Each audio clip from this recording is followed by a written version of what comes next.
Okay, so a really basic one I want to go through with abs. The function of abs is just, or the main one of the TVA is just stabilization through the core. So with our core training, all we're trying to do is make sure it's activated, it's contracting well, so that when you're in your squats and deadlifts and your bigger movements, we're nice and safe.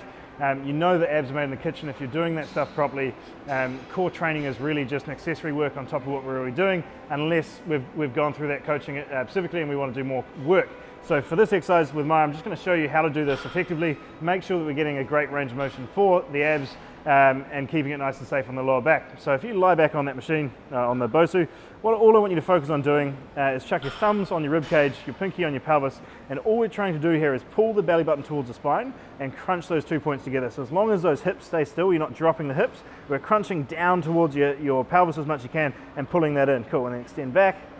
And extending right down, you should be able to feel the lower back contract there. You're pulling the abs in and driving down from there. What that allows us to do is just isolate that function, shorten that muscle and fully lengthen as much as possible without bringing in the hip flexors. So you can relax there if you like.